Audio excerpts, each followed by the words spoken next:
BFM Business, Tech & Co, Techimo.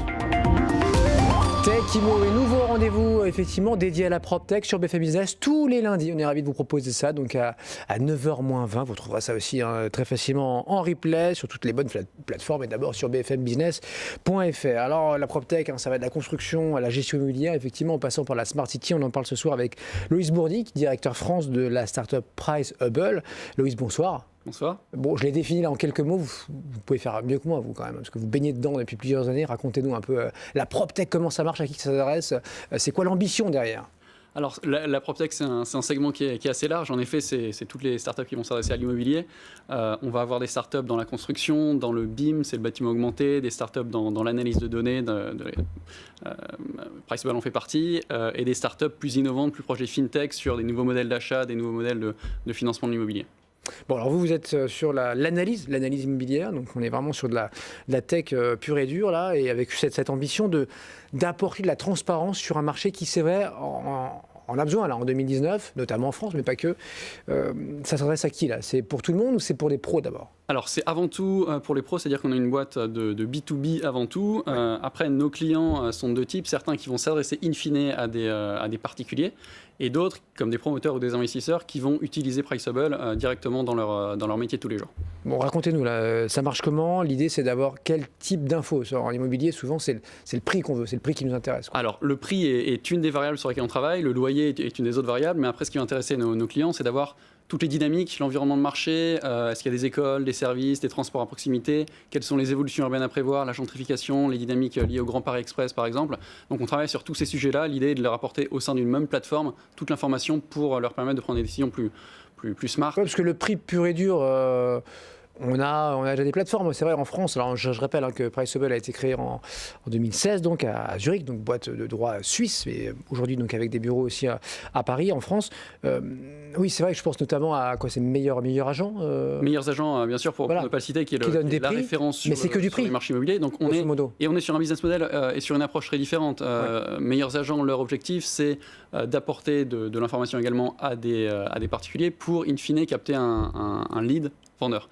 Nous, notre parti pris depuis le début, c'est d'apporter des solutions pour les professionnels de l'immobilier qui doivent prendre des décisions en matière de gestion, d'achat, de vente ou de commercialisation de biens immobiliers et de leur apporter toute l'information dont ils ont besoin pour réagir plus vite, de façon plus d'anticiper les marchés et vraiment de se positionner au mieux. Et quand prédictif, là, ça m'intéresse, parce que là, c'est très tech pour le coup. Qu'est-ce que vous allez pouvoir anticiper ? J'en sais rien sur 16 places de la République. Qu'est-ce que vous allez anticiper qu'il n'y aurait pas déjà...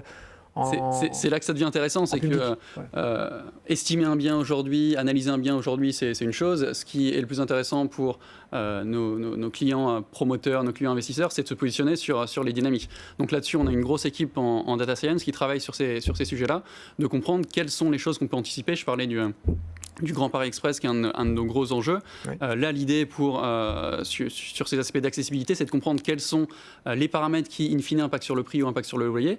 Et quand on a une évolution de ces paramètres, comme par exemple le Grand Paris Express, où je parlais de dynamique de gentrification, être capable de se positionner et d'apporter les bons signaux, de mettre en avant les bons signaux à nos clients pour qu'ils se positionnent sur les bonnes zones, sur les bons actifs à l'investissement.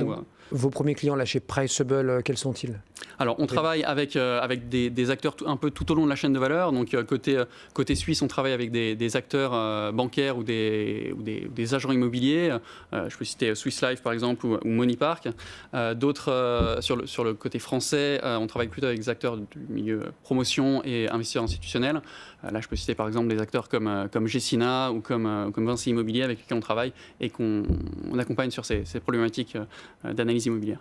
Et ça, évidemment, alors c'est du B2B, mais in fine, il y a un consommateur. Donc cette information-là, ils vont d'une manière ou d'une autre la mettre à la portée. Enfin, voilà, ils auront connaissance de ça, le client final. Alors le client final aura connaissance de ça, notamment pour nos clients côté bancaire ou côté agent immobilier, où in fine, ce qu'ils donnent à leurs clients, c'est une plateforme de conseil, et donc ils vont conseiller leurs clients avec la plateforme PriceHubble. Mais pour les acteurs institutionnels, là, il n'y a pas vraiment de particulier impliqué dans l'histoire. C'est plutôt des outils d'analyse digitale sur lesquels ils vont pouvoir placer leurs arbitrages et leur réflexion immobilière. 100% de croissance annuelle pour Priceable, déjà présent dans 4 pays, dont le Japon. Là. Alors on vient d'ouvrir un bureau au Japon. Commun, ouais. Exactement. Alors le gros challenge pour nous, c'est de travailler sur un marché qui est ultra local. Le marché de l'immobilier, c'est vraiment brick and mortar.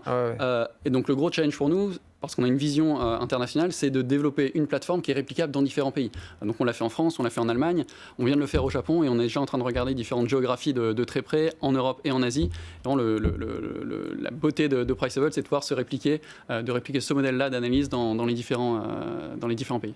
Bon, on était ravis de lancer donc cette nouvelle chronique, ce nouveau rendez-vous, tous les lundis soirs, vers 9h-20, en direct sur BFM Business. C'est Tech-Imo, donc pour faire le point sur la PropTech, dont on ne parle pas assez, mais là on va parler de plus en plus évidemment sur BFM Business, et notamment le soir dans Tech & Co pour parler analyse immobilière, construction, gestion immobilière, Smart City au sens large. Avec nous ce soir donc Loïs Bourdic, Priceable, dont vous êtes le directeur pour la France.